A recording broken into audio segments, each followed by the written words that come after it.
Welcome to the Light Brigade podcast. We're talking about one of my favorite books today, Notes from the Underground, or Notes, yeah, from the Underground, not Notes of the Underground. I'm Lucas, and here is my partner. Yeah, I'm Vito here in the United States. Lucas, as usual, is coming to us from jolly old, Mm. drinking a warm beer on a warm day. Lightly, Well, lightly chilled. We've been through this. Like it's cool, but it's not ice cold. You know.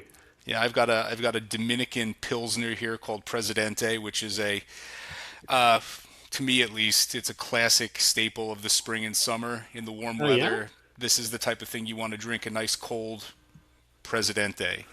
So I It's have. good. There's a lot of Italian, not of Italian, but there's a lot of Spanish, Mexican, Dominican, Peruvian, even restaurants around where I live, and it goes very well with the food as well. The light beer Nice. could be used. It could be taken with food. That's an important thing. It's light enough to be drank with food. But that's not what you're Anyway, doing right now. no, no, I'm not. So how does it pair with Russian literature? Well, I didn't drink it while I was reading notes from Underground, That might have helped. but I have Buckham Brewing Company's Adam Henson's Rare Breed Pale Ale from Bristol. We got this. We were in a camper van for 5 days, and we yeah, spent right. some of it in the Cotswolds, and we bought a bunch of this, and it is absolutely superb. I don't quite understand why it's named after a cow, but there is a long explanation on the back that I will spare you, I think. I'll just tell you it's rather delicious beer. Good. I'm glad you're enjoying it. Now that we've given some free advertising time to these beer companies, we could talk about the book. We have Notes from Underground. This is my edition. I don't know if you have the similar one. No, mine's Okay, different. so you have a different. I've got a forward Yeah, from mine. Will Self. I don't know if you know who Will Self is, but No. he is an insufferable English commentator and critic. Um, I also Why have is he in insufferable? in my edition, which I think is quite interesting, and one of the many reasons why I recommend secondhand bookshops, if you can. I've got a half finished note in the front, which I Wow. think is quite intriguing. I will. I know this is a bit of a sidetrack. We'll get into the book, but this is quite. It says, "Dear Olivia, I enjoyed your card. In addition to being quote 30-year-old students with no children, you may additionally remark that I am also living with my parents again. Hmm. So, comprehensive success it is then. Happy 30th. My year studying being something. Oh, may your studying bring you the success you've worked for. And please." And then the message ends. So I think the guy, Hmm. like, he was reaching out in some way and he just lost his nerve or something. Wow. It doesn't. I think it's ironic too that you found this note in a copy of Notes from Underground because we'll get into this man who the unnamed man, the underground man, Right. is this kind of a stunted character in many ways, right? Yeah, and presumably the person who wrote that note chose this book for a reason, or it resonated with him, or he Hmm. felt it would resonate with her, with Olivia.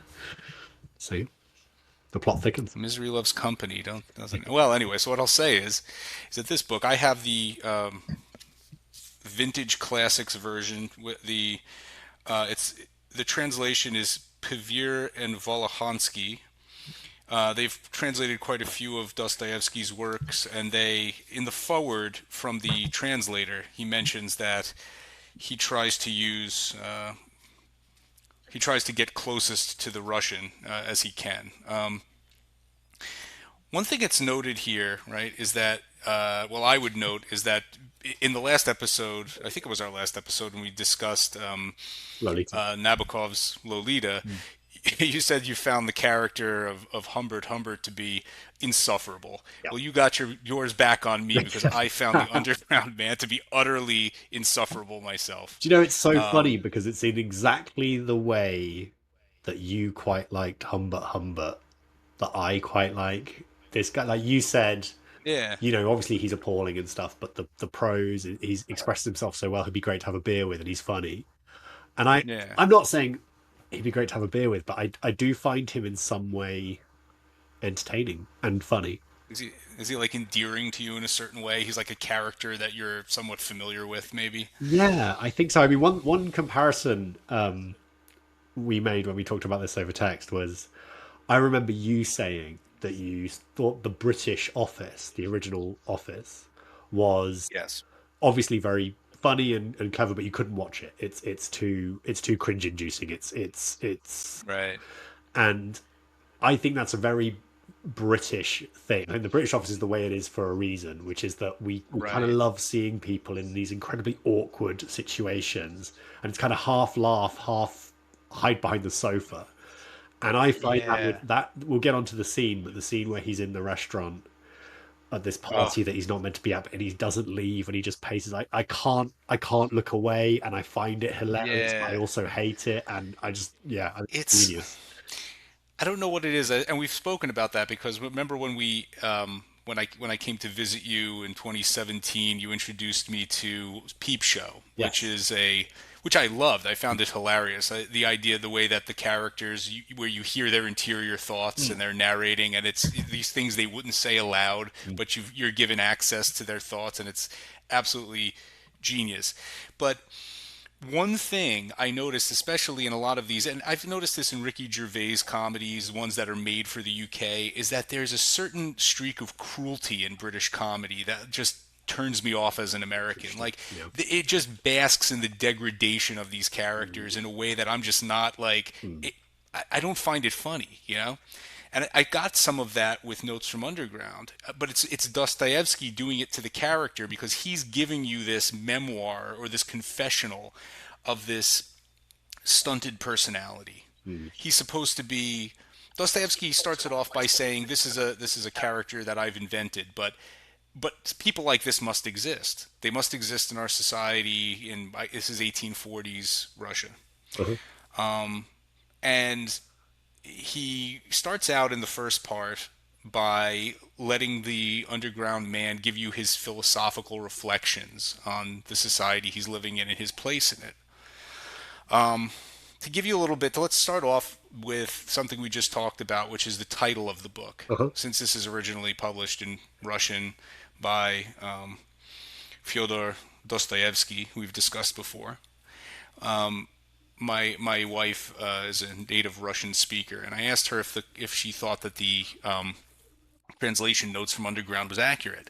So in Russian, it's Zapiski is Podpolya, and she said literally Podpolya means under the field. So it does mean underground in a literal Interesting. sense, but she's like, that's not how it's used. It's used more like the way we in America used underground when we were describing the Underground Railroad, Yep. right? Yep. It means, which of course, is the series of safe houses and secret conveyances by which slaves in the Yep. South were brought to the free northern states in the years before the Civil War. When you say certain ideas have been driven underground, Right. they've Well, in become in a kind sense, of it means something more like clandestine, right. in the sense that it has a connotation of that it's hiding illicit activity. Mm.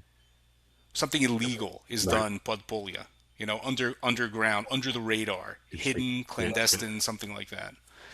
So it's metaphorical. The man's not literally underground, but Because he's operating. he likens himself at one point to like a mouse, doesn't he? Like under the floorboard, Yes. listening to other people and critiquing everything they're saying, and Right. you know, you know, Yeah, I think in a certain sense that's what he means, that he's in some sort of self-induced or self-imposed internal exile mm, within his own society, mm, right?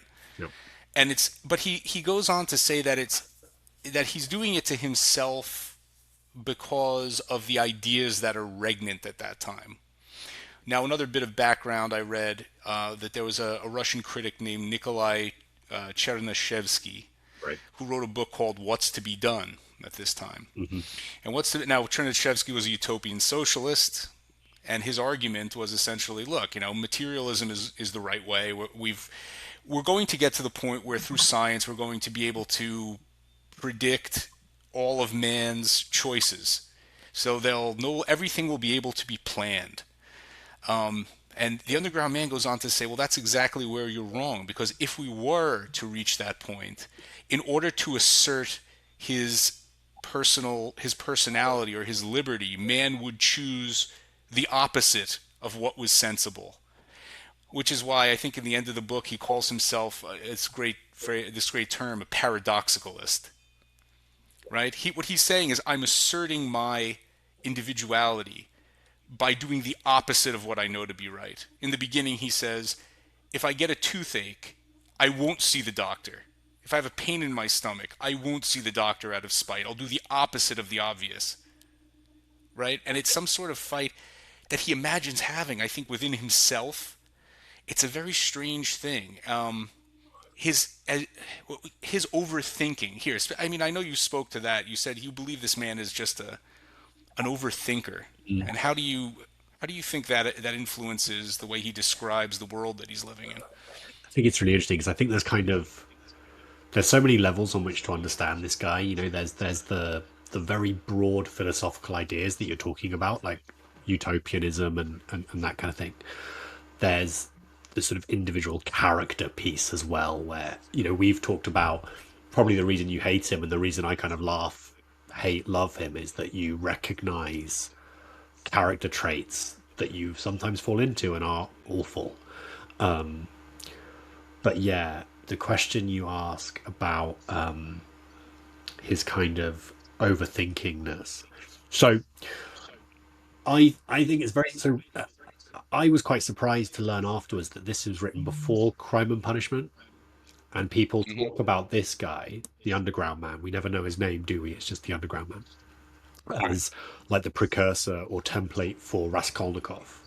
And Yeah. Raskolnikov is obsessed with this idea of being a man of action, you know, stepping over Hmm. from a person who is like just an academic, an intellectual, a thinker, to a doer. And he talks about Napoleon, and you know, obviously in Crime and Punishment, the doing is killing some awful woman who runs a porn business, PAWN business, I should say, rather than.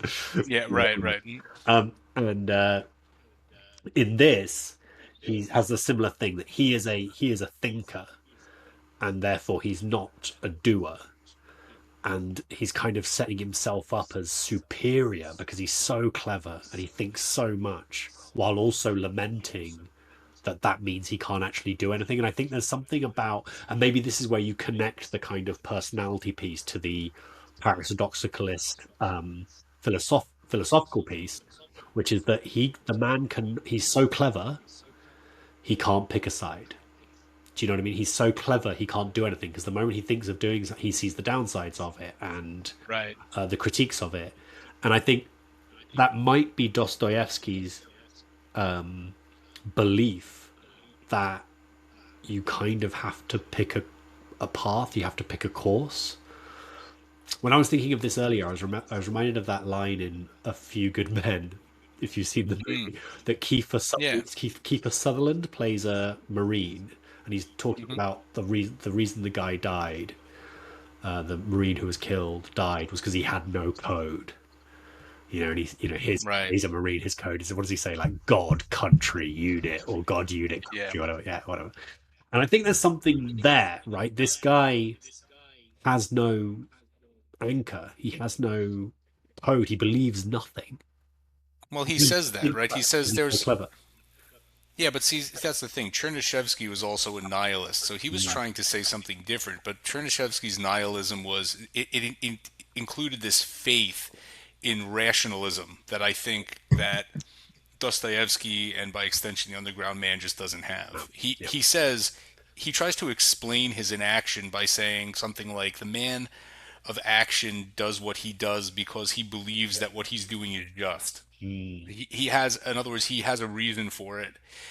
He says if he's mistreated, he seeks his revenge, and when he has his revenge, he goes about it and he gets it, and he believes that the world has been set right. You know, he's like, I don't have that type of a belief. Mm. So it makes, even when I try to take action, it seems pointless and ridiculous. Even to me, I don't see why I'm doing Yep. it. What am I setting right by taking revenge on this guy? It's just my own petty bile, you know, Yep. venting my bile. Yep. on the world, and it doesn't seem that that's a foundation to build a hierarchy of value, as they would say. I think some would say nowadays.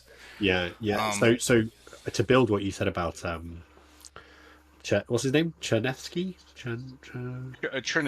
Chernyshevsky? Because the other one I read that he's alluding to is Charles Fourier, the French Hmm. philosopher, and this idea again of like we can just reason our way to doing the best thing and build this. He mocks the Crystal Palace, which Exactly. Yes. not Which just is not just a which mediocre was English football team, but right. Which was built for Victoria's yeah, Jubilee, her 50th it anniversary or was the something like Great that.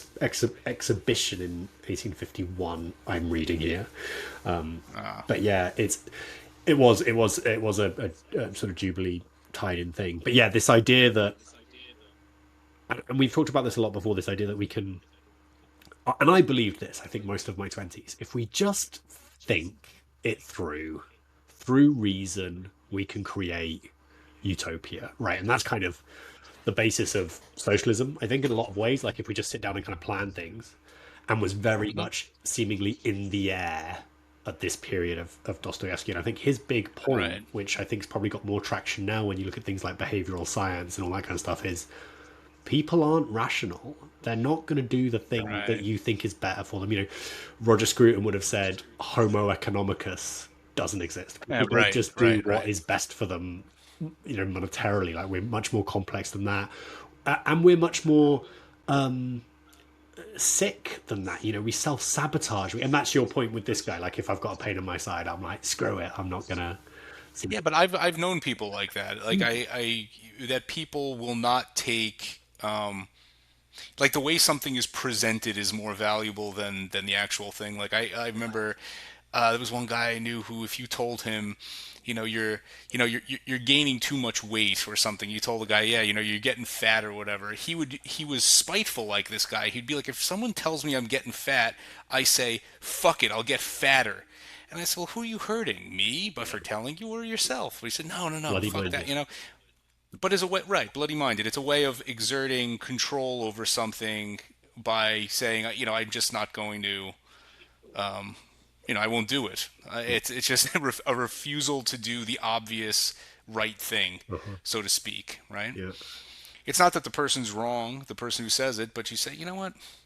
I'm not going to do that, so I'm going to say I don't want to do it. Mm. I don't want to be thin. I want to be as fat as possible. And there's that spite. And the character talks about being spiteful. It's actually, I believe, the first line of the book. I love this. He I love says, the first line, and this is why I'm saying, like, yeah. how can you not love this guy? How can you Well, he not says, I'm a enjoy? sick man. Well, in my translation, it says I'm a wicked man, but in some translations, it says I'm a spiteful man. Yeah, what has mine got? Let's have a Um, look. Uh, an unattractive man. I think my liver hurts. this is it. I'm a sick man. I'm a malicious man. An Malicious, unattractive yeah. man. I am. I think I've got something wrong with my liver. Still, I know damn all about my sickness and don't know for sure what it is I've got something wrong with. Yeah. I mean, that grabs you, doesn't it? That line. And I love Oh, how he's like, he just keeps saying, "Oh, I don't even really think this," and then he's like, "I'm not trying to entertain you. I'm not trying to be funny." Like, I love the yeah. monologue of it. I think it's wonderful. His character, like he's speaking, he keeps addressing you gentlemen, you Mm, gentlemen. You'll laugh at me, but I don't care. um you'll say this, you'll say that, but what of it? I don't care what you think of me. yeah, But and then you think to yourself, well, why go out of your way to write this if you don't care what people think? yeah, Obviously he cares deeply what people think. hmm um but he has this, that's the paradoxicalist, or um, contrarian nature in him, where he desperately desires recognition, I think so. adoration, Mm, respect, stature, Well, status and anxiety is a but big theme for sure. yeah, but he doesn't. But if he were to get it, he would despise the person who Yeah, gave it to him. So it's like I said before, it's like the Groucho Marx, yeah, yeah. the old Groucho Marx saw, I wouldn't want to be part of any club that would have me as a member. Mm, Right? He thinks so yep. little of himself, but yet he lusts after not only respect and admiration, but power over Mm, others. which actually to me that's what makes him a kind of a chilling character, because I think that if this book had been written and it was merely a rebuttal to Chernyshevsky, who's not well known in the English speaking world, nobody would read it. It's that it's a description of a personality type that is well known to us and has caused a lot of havoc, I think, in the world in the last century. It's that type that's described. Do you think there's That a little bit of the Unabomber manifesto going on, or a little bit of a school shooter I in think there, there's a or bit of I think there's a bit of uh, some people in progressive politics, socialists. There's this I see this there's this sense of self-loathing, that they're constantly aware of their own weakness and inability, and simultaneous desire for power over others, right? To impose their moral views and their superiority, the superiority of their moral code, their worldview, or whatever you want to say. I think that's what it is, and that's what's chilling, because we know the consequences that come from this. Mm, He says, that it's the repudiation of love for power, or rather, there is no love. Love is power, right? mm, And he says that actually at the end of the book, and I think we'll get to that. But to me, that's what made him not just a kind of a hapless slob, like a Ricky Gervais character in what's Afterlife. yeah, Some of those yeah, characters are painful to watch yeah, because yeah. he just really shows how degraded they are.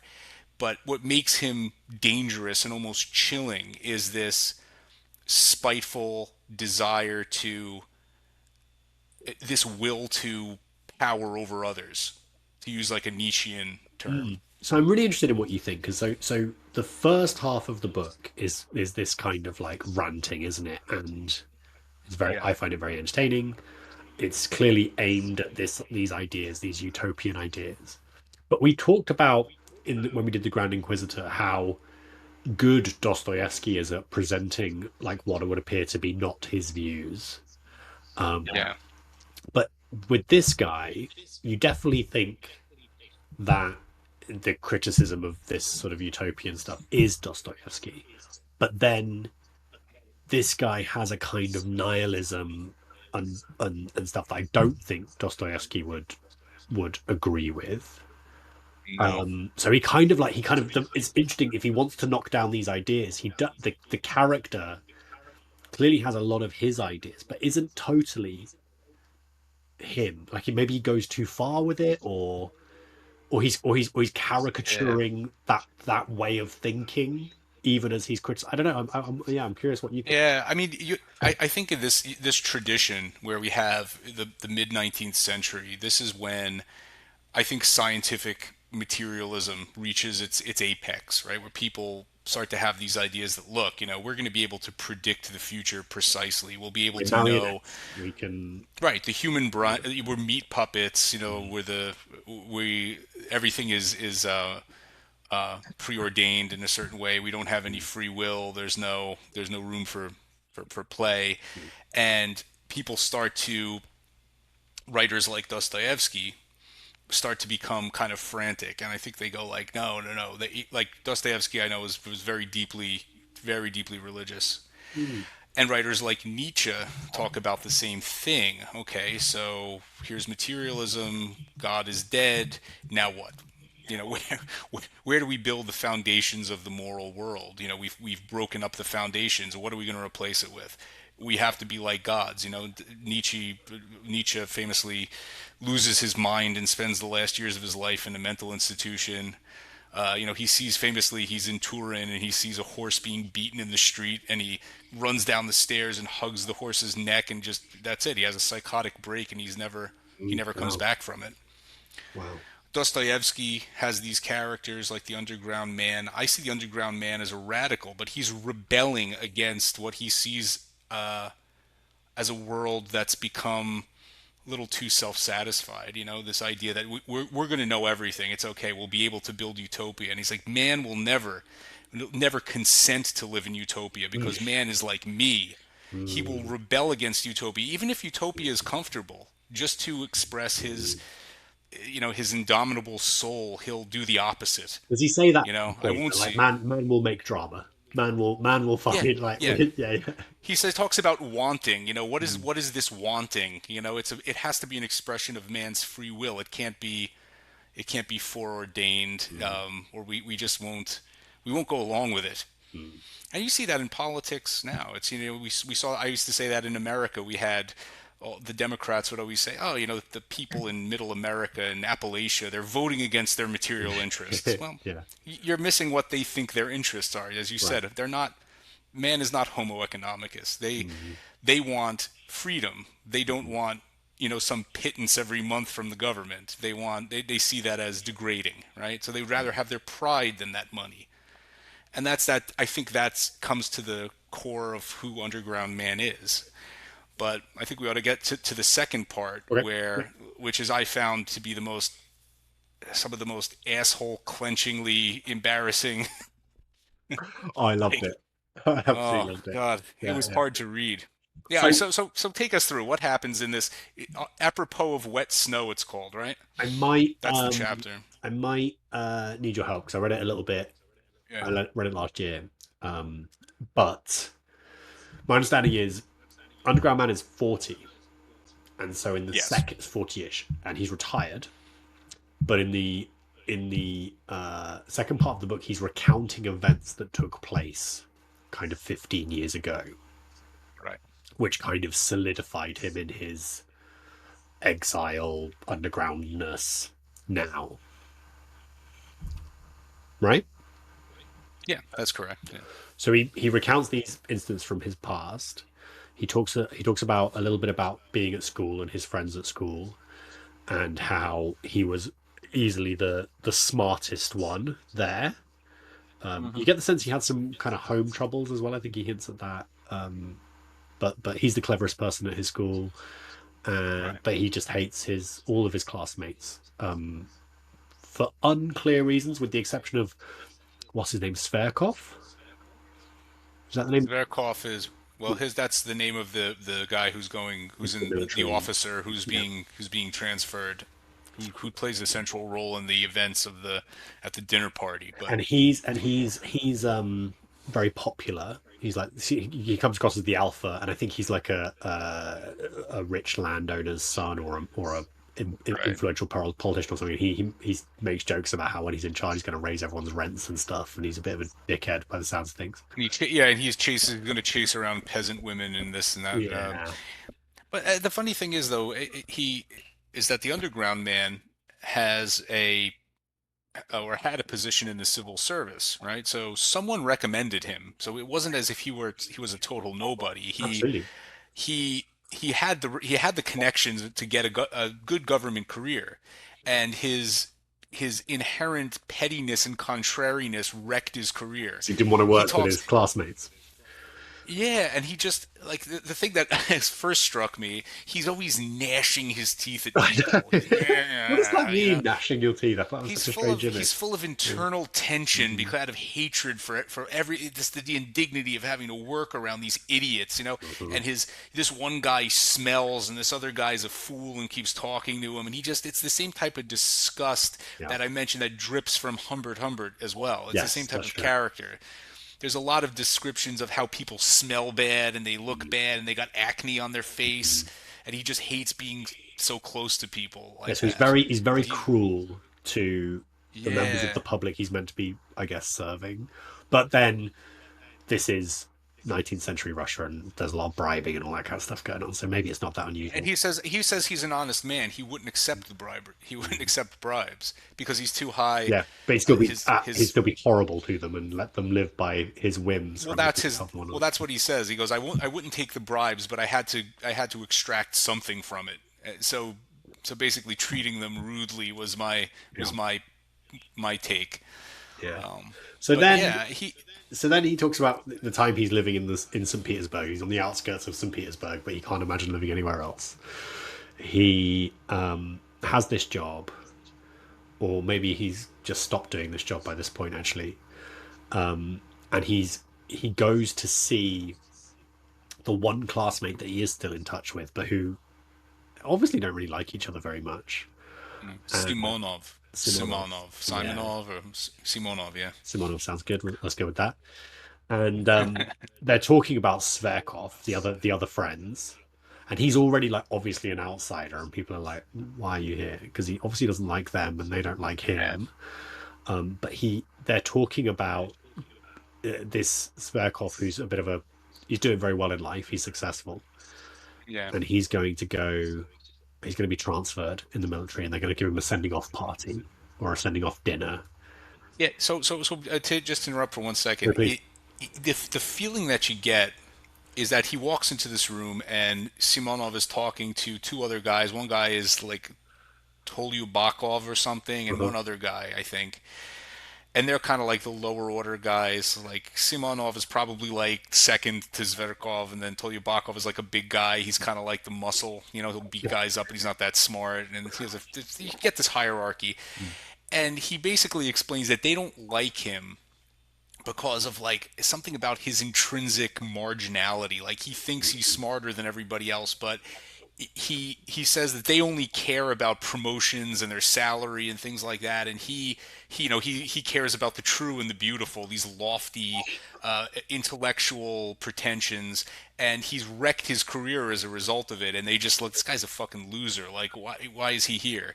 And it's just it's just through his point of view. It may be something different, but he shows in what happens next why they most likely why they dislike him, right? So I'm sorry. So Yeah. go on. No, yeah, and I think there's something maybe to build out a bit of context about Underground Man and his life at this time. So he's got a servant, hasn't he, in his quarters who he doesn't treat very well, an old lady, I think. And No, it's an old. It's a man. there's a old man. And he's dressed like Yeah. crap. Like his clothes are like falling apart Right. and stuff. But again, he always tries to like make a virtue of that. Like I don't care about such things. Sure. Right. And he's seething because he was in a bar once and he there was a fight and he kind of wanted to get involved in the fight. And a guy just like grabbed him by the shoulders who was hoping to like bump into and fight and like moved him out the way. Which I must confess I've done to people. And then like Yeah. Sure. Right. made Right. him feel like small and insignificant. And then Mm, he spends a big portion of the book like plotting right. bumping into this guy on a walk or something to get his revenge. Yeah. Yeah. To Um, get his revenge too, as he says something along the lines of like uh to prove my equality with him, yeah, and he plots this for such a long time. He's like, I have to figure out, and he goes out and he tries to bump into the guy multiple times, but he because moves they out of walk the along way this every river. time. The great and the good often walk along this river, yeah, and he like steals Right. himself. I'm going to bump into him. And I think one thing that you have maybe we don't get quite as much is that this is an incredibly stratified society where lower Yeah. order people are expected to get out of the way of higher order You know, people. a military officer. But Yeah. the funny part is that after all these tries and he's plotting, and this he says this happened. The guy bumped into him like it was a long time before, like 6 months before, a year before, something like that. And he sees the guy and he tries to bump into him and he moves out of the way every time. And then he goes home and self-flagellates over his cowardice and his this next time I'll get him. Yeah, yeah.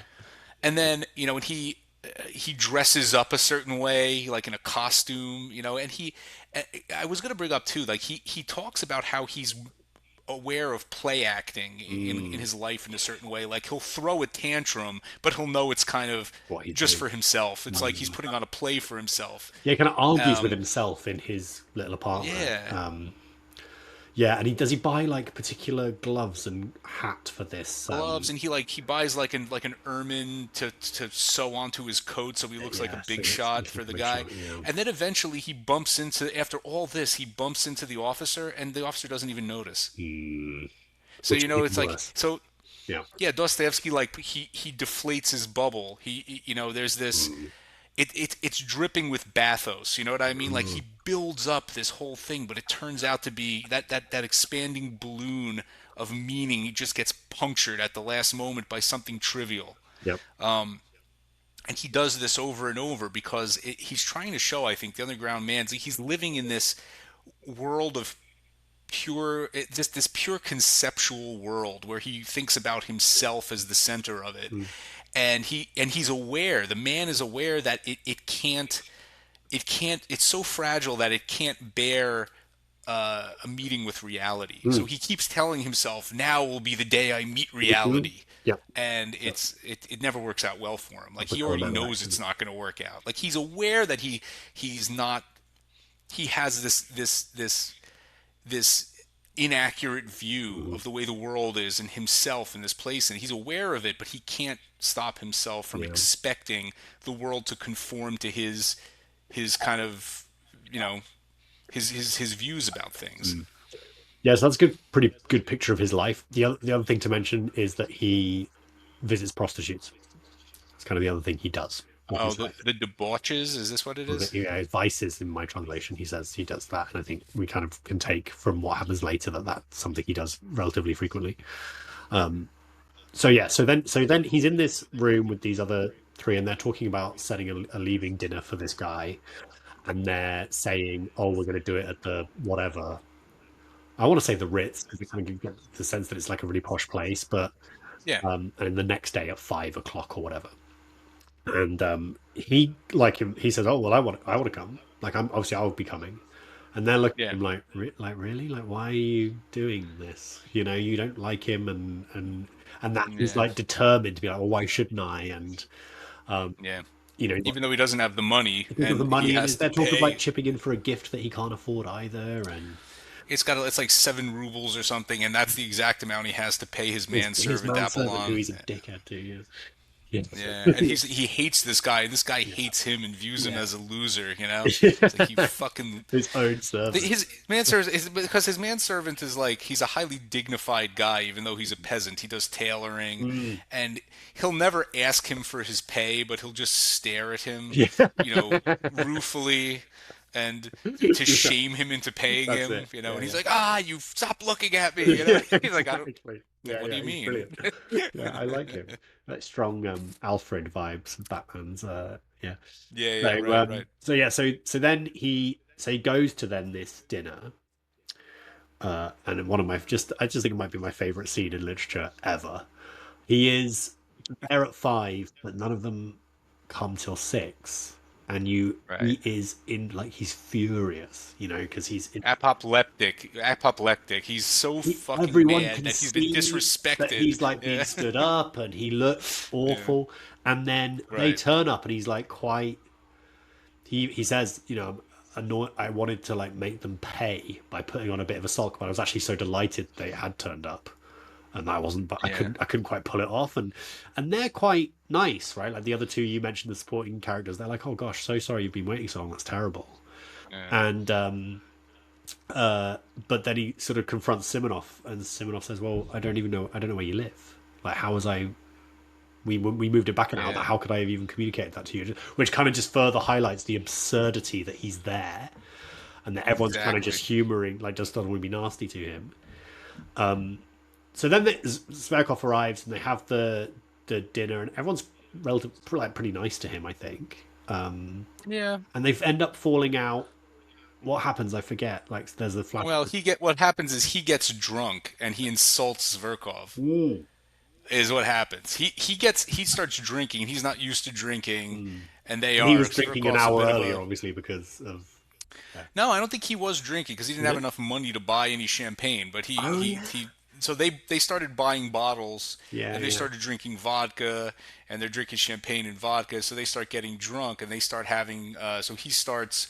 He stands up and he drunkenly insists on giving this Oh, melodramatic yeah. toast to Toast. That's it. Zverkov, Yeah. Oh. which insults him, and then he challenges the other guy, Tolyubakov, to a duel or something like that. And then they take him. They consider him such a figure of fun that they don't even take the challenge of the duel seriously. They're like, "Come on, man! Like really, you're gonna fight?" You know? And is And this he's the like, "No, point I where. insist." Is this the point where Simonov says, like, oh, I'll never forgive myself for inviting him? Yeah, they're Like, I'll like, "Come on, never. what are you doing?" So Yeah. so eventually Zverkov says, "There's no way you could insult me. Like you're such an insect that you can't insult me. Which is You're similar to so the far shoulders. below me." Yeah, it's like you can't even insult me if you Yeah. wanted. And he's seething and he wants them to fall to their knees and beg him for his friendship, Yeah. you And know? to just And it's just recognize not going to how happen. brilliant he is and like what a great mind he is. Right. And you get the sense that he's just, even as it's going terribly, and it gets worse, as we'll mention, if he's just one incredible insight or very clever joke away from them recognizing. And I think that's Right. what I find so excruciating about it, because everything in every sinew of your body is like, leave. It can Go only away. get Right. worse, but you know he's there. He's putting all the money on black again, and he's going, I'm going to do it. I'm going to pull it Yeah. off, and it's just not going to happen. He's delusional, right? Mm. And he eventually they just get drunker and drunker, and the four who are actually friends with each other, they basically just form a circle and Well, they're just so they do the thing laughing that and you telling often do, right? jokes, So I and they're think, ignoring him, yeah, you because know? they've got a room in this fancy restaurant or whatever, like a private room. So there's, Yeah. oh, we'll move over to the sofa. That's what it is. And Right. he doesn't like go with them, but he just like also doesn't leave. So he just like paces up and down, like Yeah, he's to like you know, himself, glaring at them but and but the most excruciating part is the way he's explaining it is that he's almost peacocking, you know? yeah. He's like, I want them to see that I don't care that they're not looking at me. So why are Like, you there? Yeah, what are you amazing. doing? Just go home. You know, Yeah, it's yeah. enough. And then they all So they're leave ignoring. to go Well, to then a then eventually Zverkov says we're going to go to a brothel. whorehouse. Yeah, yeah. Right, we're going to go to a brothel, a stew, whatever you want to call it. And he says, I get Olympia. I guess she's the best one there. And they said, yes, of course. It's your last day here. Of course. Yeah, yeah. And as they're leaving, Simonov stays back to tip the waiters, and um, uh, the underground man approaches him and basically begs him, "Give me 6 rubles." He's like, "You want to come with us? Come on, you know." And he says, "Please, you don't understand." He's like, "Here, just take the money, get the fuck away from me," basically, you know. And they leave. So he follows them to the brothel, and by the time he gets there, they're all in private rooms with prostitutes, and Mm, he can't find them. mm. So he goes into he gets himself a girl and goes into the private room. So then Lisa. what happens? This is So kind of the third part. Yeah. this is the bit where you really, for me, you really don't like him, right? So the prostitute Lisa is a very young girl, and Yeah. well, I don't remember the details very well, but I remember how I felt, and how I felt was that he is incredibly cruel to her in order to make himself feel a tiny bit better. So he starts explaining to her how what her life will look like in a few years, because she still thinks, I'll make a bit of money and then I'll find a nice man and marry him. He's like, no, no man's going to want you after all this, Right. and you'll probably be, how many like 30-year-old hookers do you see? Like you'll be. I think he mentioned another hooker who was like in the scrabbling around in the dirt, being laughed at by Oh, in crowds. the like the lowest level of brothels are That's in the it. Haymarket That's it. district, Yeah, and he and says, "I she saw she's this like higher this." up, isn't she? At the moment. Yeah, she's Um, like she was getting carried out, in a yeah, coffin. that's And it. it was Yeah. dirty and it stunk and it was disgusting. He says this whole thing is disgusting. This is where you're I'm so much going. above this. But even now you're in a pretty good place. But wait a couple of years, they'll kick you out of here. You're going to go into debt to the madam and you'll never be able to pay it off. So you'll keep doing it to make the money, and then eventually no one will want you. 2 3 years, you'll have to go to a worse place, then a worse place, and then eventually you'll be in the Haymarket and they'll be carrying your corpse out in a cheap pine box. And the girl starts hysterically weeping and crying. And then he basically, for some reason, he gives her his home address and leaves. Yeah, he says, "I would like And to then, see you again." Kind of. It's weird. yeah, and then he spends the next couple of weeks like obsessively Hoping she in does. a kind of obsessive panic that she might actually show up. Mm. And then in the crescendo, I guess you might want to call But it, then isn't it that she. she? But then he's becomes convinced she won't show up, and then he wishes she would. Am I right about Yeah. that? And then yeah, she does Well, come. he's afraid. He's afraid that, yeah, and then she does, and she shows up at the house, and she knocks on the door, and his manservant opens the door, and she's obviously a prostitute, and this manservant is kind of like, he, he goes away. Mm. So she comes in, and she's come there obviously with the idea that this guy cared enough to give it to her straight, and she sees him as a kind of a lifeline. Mhm. I think, and she comes there thinking that maybe she'll be able to establish a relationship with him, right? I think that's really what it comes Yeah. down to, is that she thinks that this guy, that she may fall in love with this guy, Uh-huh. and he sees what happens, and he throws a fit. He breaks down into tears, and then he spitefully turns around and tells her, I told you that whole speech not because I care about you, but because I was laughing at you the whole time, and blah blah blah blah blah, right? And he really There's a moment of he really hesitation though, isn't there? I think. yeah, Like I think that. but he breaks her down uh, really, because he says, I needed to take revenge on her for witnessing essentially mm, some real emotion coming through from me, and he needs to punish anyone who sees that, because I think this guy uses, I think you talk, we talk often about, the British and the American way of being. I think Brits often use irony as self-defense, right? There has to be an ironic distance between my real feelings and what I say. Um, because I don't because if I show you what I really feel, then I'm opening myself up in an uncomfortable way. I could be hurt, I could be laughed at. the And I truth think is, when that Vito, I we haven't had any real feelings since 1066. So since those fucking Normans, Normans. Yeah. the Yeah. French. Yeah. Right, but I think so the minute that ironic distance collapses, he immediately wants revenge on whoever saw it, because now he's open, and now he's raw, now he's vulnerable, and he can't be. So Um, one interpretation I saw, and I've been struggling with it a little bit, so I'd love to know what you think, is that she is his lifeline, right? She is hmm, his chance to break out of this spiral. of And the underground, so to speak, right? uh Of his, right, and to believe in something and to commit to something, and obviously love is the sort of very powerful force, and love in a and he rebels against it because he can't see, and this is the ultimate way in which humans are irrational. He can't see what's in it for him to be with her, to love her, and to be loved by her in the same way that like the thing I saw was a really good podcast actually. Maybe I should mention it. It was a philosophy podcast. This guy called Stephen West, and he was saying that even in the modern world now, you see this a lot with marriage and the way people talk about love is it's quite transactional.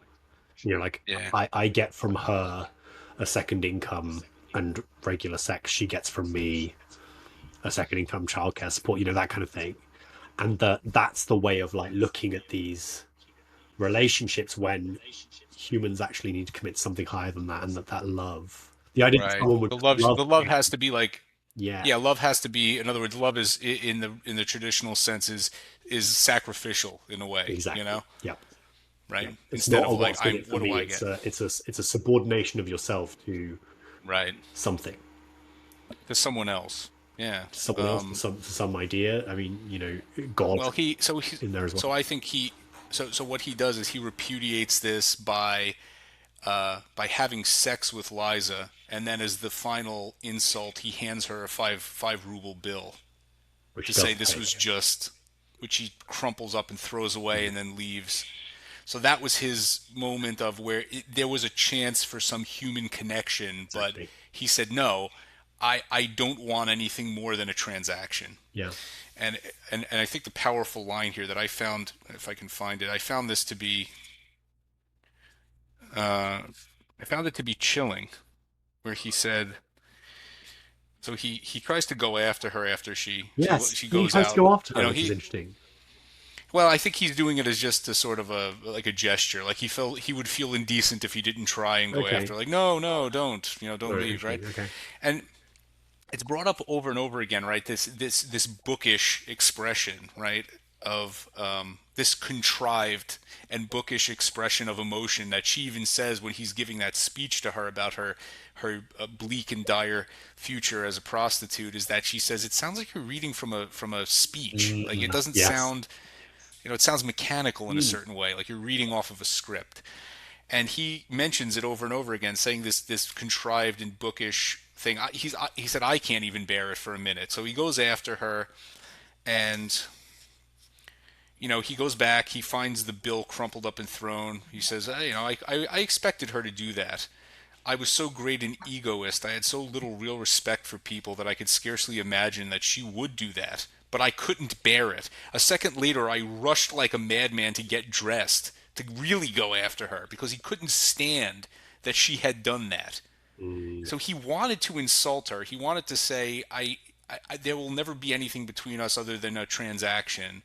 And the fact that she said, well, no, I don't want that, and threw it away, made him so angry that he really wanted to go chase her.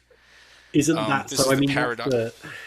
that's the thing, right? Like in offering him unconditional love, Yeah, he has completely destroyed the worldview he holds so dear. of course, right? Yeah, and but he says, even if I get her, what will happen? He goes, I won't I hate her tomorrow precisely for kissing her feet today? Will I bring her happiness? Haven't I learned again today for the 100th time just how much I'm worth? Won't I torment her to death? Right? And she says, then he brings up the question, you know, what is better, cheap happiness or lofty suffering? Well, which is better, right? And then he says, we'll get to the part if I can find it about the, where does he say? Will it make it any easier for her? Um, put it out of spite. He says he handed her the bill out of spite. And he says something about, then of course. Oh, he says yes. So he's lying prone on the sofa. He says, "My God, but can it be that I envied her then?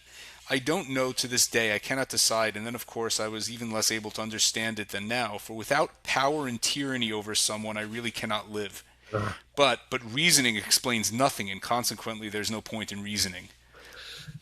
That's the key to his character, is that he wants power. And I think that's what I said at the beginning. The reason that books like this are important, or that this character study is still read, is that it's a it's a character study of a quite prevalent type, right? That I think we've been fighting against for quite a long time. That sees love as transactional, Mm. love as power. That they have this internalized feeling of shame and weakness and powerlessness and victimization and self-hatred, but yet they want to control other people. They want power over others. And they want power over others. They rationalize it as if it's love. It's for their own good. Mm. But love is tyranny. Love is Yeah, power over others. yeah. I And think it's there's chilling. I think Yeah. there's a lot in that, but I also think there's an element of the like because he's so clever, or he thinks he's so clever, and he prides himself in seeing through every possible illusion, right? So whether that's the Right. illusion of a good career or a loving partner, but because of that, he's backed himself into a corner where he's alone and miserable. And it's kind of, I wonder if it's Dostoevsky saying that what brings people meaning in life is buying into illusions, buying into delusions. So, I always, I believe, like in my heart, that my wife is the most attractive, wonderful woman and the best woman for me in the world. Right. Now, obviously, like Richard Dawkins could come and say, "Well, obviously that's absurd. There are 3.5 billion, women in the, like," and okay, but it really does my life a lot of good to believe that delusion. It's worked out Yeah, right. brilliantly, and it will continue to do so. I think so. I think there's something like, but he will refuse to do any of these things. Like I see through the career, I see through the nice clothes, I see through the, Right. and I think there's something about freedom as well, freedom and independence. So I don't dispute your power thing, but I'm always, you got to be careful when you're talking to an American about freedom. But there's this sense of like, um, I won't be impinged by any of these things. Right. But what that ultimately, if you make no commitments to anything or anyone, your life is completely empty. But I mean, that's what we have. I think a lot of today. I mean, it's Yeah, not just Americans. It's also Brits. It's also yeah, it's pervasive in the Western world. Is that a lot of people have this idea that the highest good is complete individual autonomy, and you want to avoid any messy entanglements. Mm. entanglements, right? That impose We aren't having duties kids, on and you, there is nothing right? that imposes on your day-to-day Yeah, freedom more than but children. yeah, sure. But what happens when you don't have any of that, right? In other words, what do you what does that freedom mean? There's a quote, I believe it was by the the American low life poet Charles Bukowski, where he says something like, you know, when no one waits for you at night, when no one tells you what to do, when no one is there, what do you call it? Do you call it freedom or loneliness, Mm. right? Yeah, it's a really good So word. what is this almost pathological desire for freedom, right? Where does it lead? And I think that's the ultimate question here. It leads Mm. to the underground. Mm. I think it does lead to this underground, clandestine space of isolation and delusion where spitefulness and hatred festers because there's nothing else. Mm. You can't be satisfied by any of your own actions, right? Mm. You don't believe any of your own actions are right or have any meaning. I Mm. think that's what's chilling about it, Mm. because this type of character, I think if it's, he says at the end, right? He says, "Gentlemen, what would you, maybe you'll laugh at me, but I've only carried out your ideas to their logical Mm. conclusion." Right? And he says, in other words, you're on the same slide as That's me. it. Yeah, that's it. I've just taken it further. You're too uh, you're too pusillanimous and weak to follow your own convictions out to their own conclusion. And what are their convictions? Maybe their convictions are what he what he's what he's you know going against Chernyshevsky for. Maybe their conclusions are about the utopian materialism thing where, yeah, everything's going to be fine pretty soon. He's like, okay, well, I've lived that, and I Right, got understand me. perfectly well that the only thing that's going to be available to you to differentiate yourself, to have any personality at all, is to become a paradoxicalist and start living like me and start doing things out of spite, and that's the only thing that's going to be left to you. It's interesting, isn't it? Because you think about it now, I think it has a lot of resonance for now, where we have this. Certainly, yeah. The underground man now would be, a premium Pornhub subscriber, Like an incel, big into like a, video games. Yeah, yeah, uh, like an Andrew Tate follower or something like that. Um, collecting a government paycheck for some kind of yeah. disability or something, some kind of welfare. Yeah, and hating the world while he does it. I think it's really interesting, and it's obviously significant, the Liza piece, because in his narrative that he's telling as a 40-year-old about what happened 15 years ago, that's the last thing. So that's obviously, The last thing that's happened in his life. yeah, exactly, and it's the whole Yeah. thing that explains why he is who he is now. Yeah.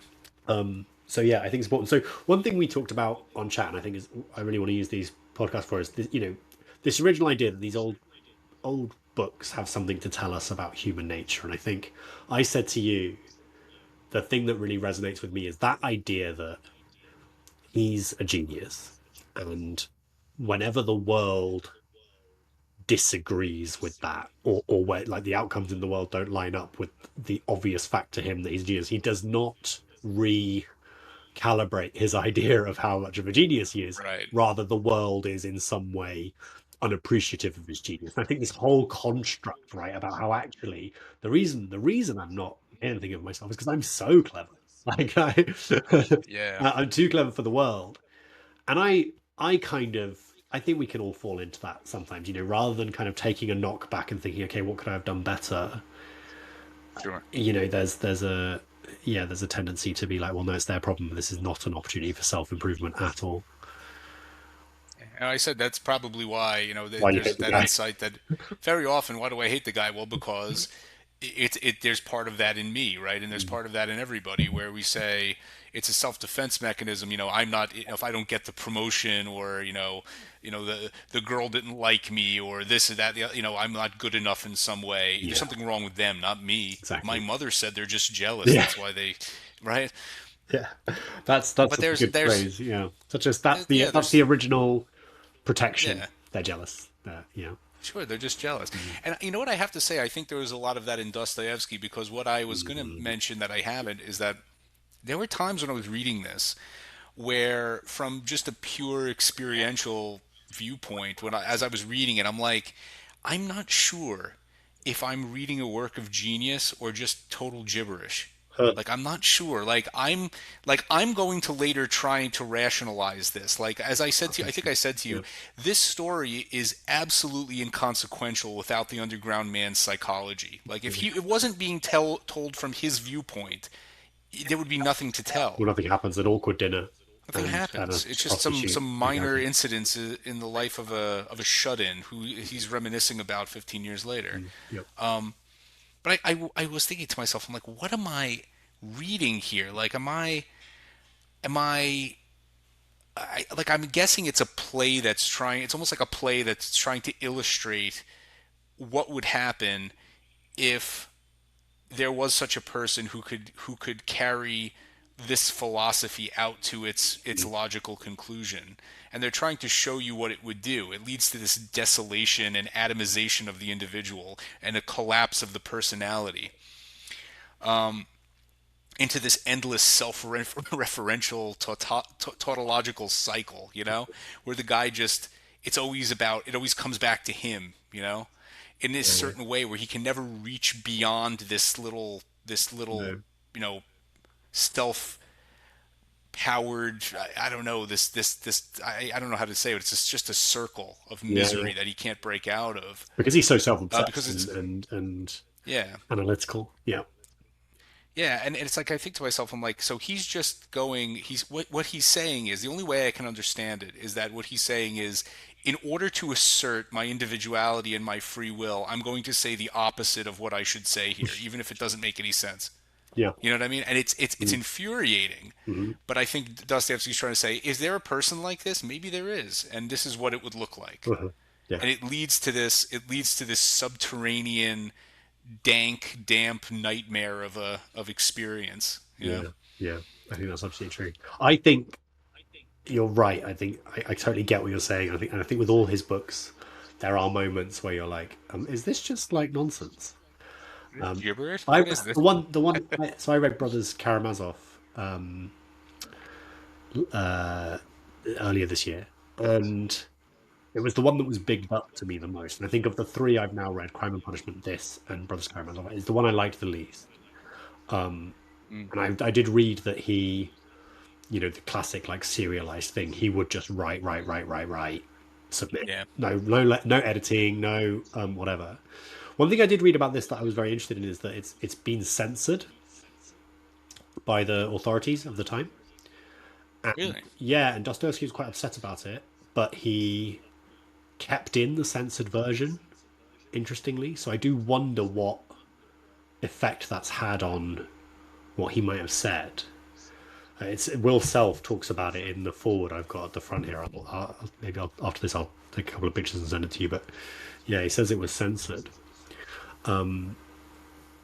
I had a thought from Brothers Karamazov when I was reading this, because another character trait of his that I found interesting was that in his overthinking and his self obsession, the way he takes offense at people. I mean, if you look at the situation with these schoolmates of his, they're nothing but nice to him. He had every opportunity to be their mates. They're very Hmm. tolerant. He invites himself to this Yeah. and that. And it reminded me of a line when I was reading Brothers Karamazov. I read a line and I was like, "This is the underground man." So I've got it here. I'll just read it to you. Hmm. A man who lies to himself is the first to take offense. It sometimes feels very good to take offense, doesn't it?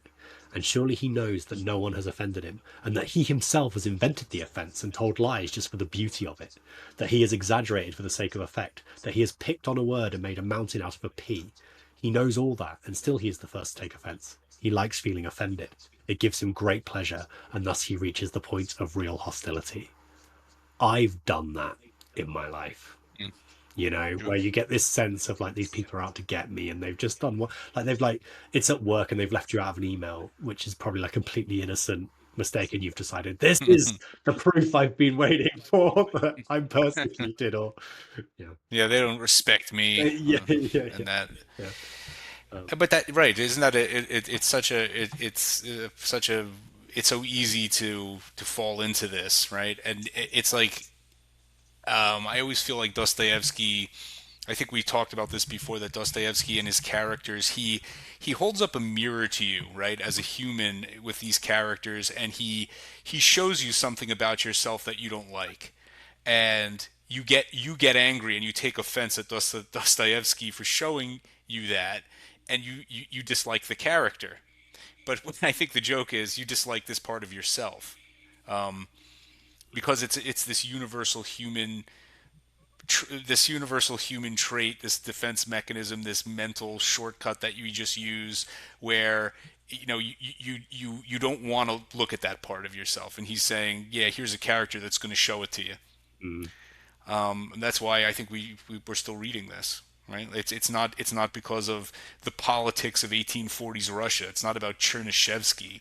It's about an eternal human character type. And if we ignore that, it's like Scruton said about Milton's Paradise Lost. Well, Milton's Paradise Lost was a reflection on the French Revolution, and he said the French Revolution was not just an event in history, but a place that the human psyche can descend to, which becomes this level of hell, this utopian place where this vision of life that becomes a hell, and that if you can ever crawl your way out of it, your consciousness, your memory is forever tainted by the memory of it, and that's chilling as well. I think this is what this type of personality leads to as well. That's why I think these books can always be read in. You can always find some parallel between a Dostoevsky and some of these other thinkers, like even with Camus and with some of these other books we've read, Milton. It's always going to be about this. I think this is the central thing, right? In the philosophy of the past 200 years, the French Revolution was this seminal event, and we've spent all these years trying to understand, but that's what it is. Through the horror of the utopian political projects of the 20th century.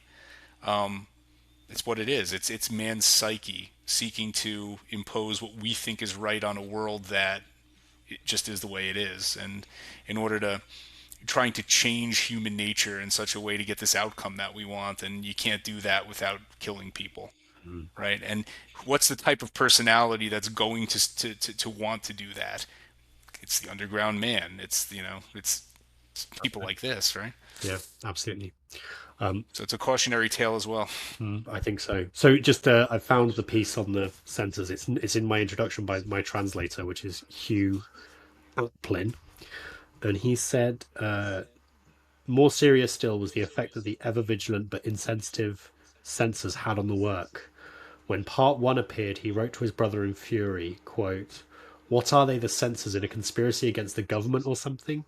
It would have been better not to print the penultimate chapter at all, the most important one where the very idea is actually expressed, than print it as it is, i.e. with plucked phrases and contradicting itself." However, for the edition of 1865, he made no effort to restore the material that had suffered from the censor's cuts, and the censored text is therefore what we have today. Huh. Weird, huh? But I asked ChatGPT and it said no, it was not censored. So ChatGPT versus my translator. Who knows? Machine versus man. We know better. Yeah. All right, wonderful. Yep. Thank you, Lucas. I think we can leave off here until next time. I think to give a bit of a preview, we're going to do what are we doing next? The We're going to Great do Gatsby. The Great American Novel, The Great Gatsby. Mm. And I've given you a bit of a challenge. I said, let's read the The novel most that I feel is English the novel. Mm. what's the most English novel, that we could come up with, Yeah. and let's compare that. Maybe open it up to our millions of viewers if they have any suggestions. I googled what's the most English novel and it came out with Middlemarch, but that by George Eliot, but that breaks your length rule because it is 1,000 pages. Yeah, so just to show you guys, like we have a bit of a limitation because if we're going to put out an episode once a month, it has to be a book that can be read within a month, Yeah. and just because of family obligations and work, I can't really read 100 pages every night of a book, so Yeah. it has to be a limit of roughly 350 pages tops. So we're reading slightly shorter works, but I think also those types of works, if we're trying to review 1,000-page book, I'm not sure it's going to fit into this hour and 15 time frame that we're generally going with anyway. And I don't think anybody wants to watch us talk for like 2-3 hours anyway. No, I don't think so. Once new podcast assistant ChatGPT has suggested that Pride and Prejudice is the most English novel, so perhaps we're going to have to go with that. We can do that, or we can do one of or any of the Bronte sisters, or I was it's up to contemplating you. for a second a Patrick O'Brien Master and Commander, but Ooh, yeah, okay. Well, you let me know and we'll read it. But next will do. month we'll be back with The Great Gatsby. We'll talk a little bit about the American relationship with power and wealth, which I think that really and this idea of progress that I think has animated the last century or so. But anyway, Lucas, thank you very much. Thank you. Thanks to all of our watchers and listeners. The Light Brigade podcast. See you next time.